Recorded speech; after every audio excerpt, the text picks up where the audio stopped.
Hello guys, good morning. তো চলো আরো একটা দিন নতুন ভাবে শুরু। এই যে আমাদের রক আবার পাগলামি শুরু করে দিয়েছে, পায়ের কাছে দাঁড়িয়ে পড়েছে। ওনাকে সুড়সুড়ি দিতে হবে। উনি সুড়সুড়ি খেতে পারলে আর কিছু ওনার চাই না, আর বেড়া যেতে পারলে আর কিছু চাই না। তবে আসতে পাগল যেতে ছাগল, এরকম একটা ওনার ব্যাপার।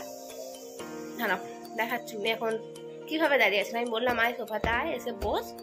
উঠলো না, উনি ওর পায়ে দাঁড়িয়ে আছেন সুড়সুড়ি খাওয়ার জন্য। উনি শুধু সুড়সুড়ি খাবেন, ওনার শুধু সুড়সুড়ি খেলেই চলে যাবে। সুড়সুড়ি খেলেই হবে তো তোর? হ্যাঁ কিরে, যেভাবে হোক সুড়সুড়ি খাওয়া দরকার, বল। আর ব্রেকফাস্ট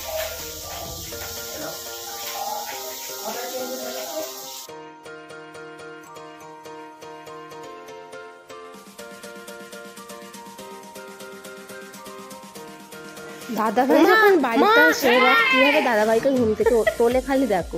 না ওকে বাবা তুলতে পারবে, না ওর গায়ে মা হাত দিতে পারবে, তাহলেই মহারাজ আমাদের চিৎকার করবেন। আর উনি ওইভাবে লুকিয়ে লুকিয়ে ওনাকে হামি দেবেন।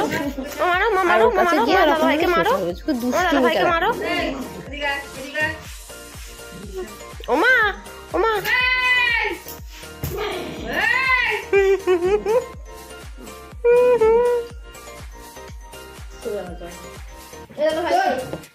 এই দাদা ভাই, এই দাদা ভাই,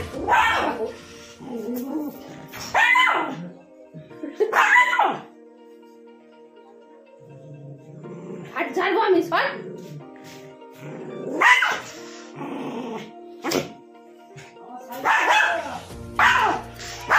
এটার সাথে তোর কি শত্রুতা? এটার সাথে তোর কি শত্রুতা? কোনো শত্রুতা আছে? তাই চিৎকার করছিস কেন?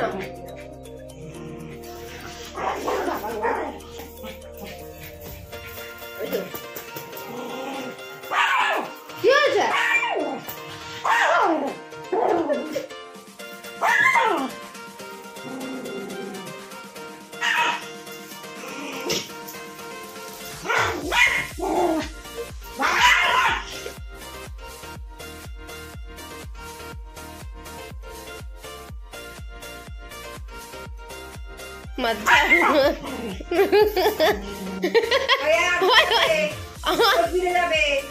ধরে টানছে কেন? ধরে টানছে কেন?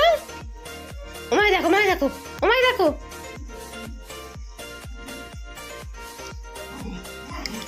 মারো দাদা ভাইকে, মারো মারো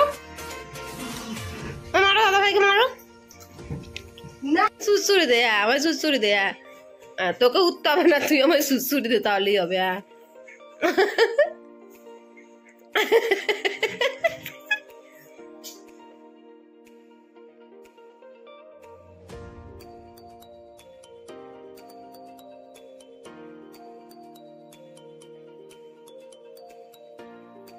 কি করবে খুঁজে পাচ্ছে না। দেখো ও শুয়ে আছে, আর ও কিভাবে ওর সাথে কি করে খেলবে ও খুঁজে পাচ্ছে না, খুঁজে পাচ্ছে না।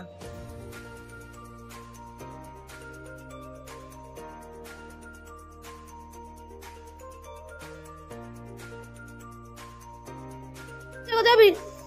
আমি এখানে, এই যা এখানে, এখানে কোথায় যাবি?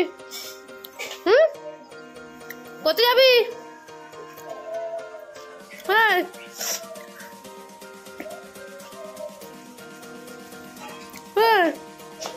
যাবি? যাবি তো তাড়াতাড়ি জাম্প কর। আমি এখন ছাদে বসে আছি। এই শীতকালটা এলে না কত স্মৃতি মনে পড়ে। যখন মাধ্যমিক উচ্চ মাধ্যমিক দেব, তখন শীতকালে ছাদে বসে পড়া। তারপর ওই টাইমটা করে ছুটি থাকতো, বা আমরা স্কুল যেতাম না, মানে ছুটি থাকতে বলা ভুল, আমরা স্কুল যেতাম না, কারণ বোর্ড এক্সাম, টেস্ট বা টেস্টের আগে বা টেস্টের পরে আমরা তো বেসিক্যালি বাড়িতেই পড়াশোনাটা করতাম। স্যাররা যখন পড়াতো তখন হয়তো ছাদে গিয়ে বসা, সবাই মিলে একসাথে কোনো আচার খাওয়া। সরস্বতী পুজোর ওই টাইমটা করে, সরস্বতী পুজোর পরে ওই টাইমটা করে কুল পাততে যাওয়া, কত স্মৃতি।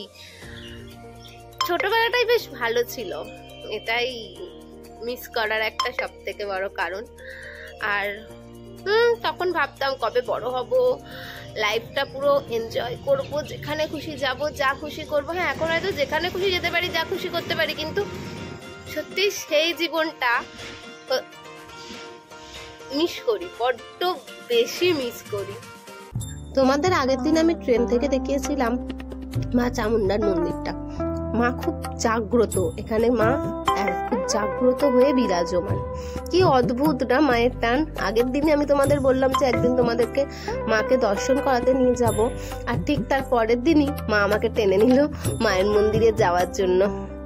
মাম্পির পুজো দেওয়ার ছিল, তাই মাম্পি বললো চলো দিদি ভাই মায়ের কাছে যাই, মায়ের মূর্তিটা শুধু তোমরা দর্শন করো। আসলে ভিতরের ভিডিও আমি করতে পারিনি, কারণ ওখানে ভিডিও তোলা, ফটো তোলা বারণ, আর ওখানে ভিডিও করা যায়ও না। এটা হলো মায়ের মন্দিরের চাতাল। এখানে প্রত্যেক বছর খুব বড় করে দুর্গাপুজো হয়। এই যে পুজো দিয়ে চলে গেছিলাম জিমে। ন্যাচারালি ফোন নিয়ে খুব একটা ঘাঁটা হয় না, তাই ভিডিও করতে পারি না। আগের দিন আমার হয়ে গিয়েছিল, কিন্তু একটু বসেছিলাম, তাই ভাবলাম একটা ভিডিও করি, একটু শেয়ার করি তোমাদের সাথে। ভীষণ রকমভাবে টায়ার্ড হয়ে গিয়েছিলাম, তাই বসে পড়েছিলাম একটু। চলো আজ এই পর্যন্তই, দেখা হচ্ছে আবার পরের দিন অন্য রকম ভাবে। পাশে থেকো আর লাইক শেয়ার সাবস্ক্রাইব করতে ভুলো না কিন্তু। টাটা।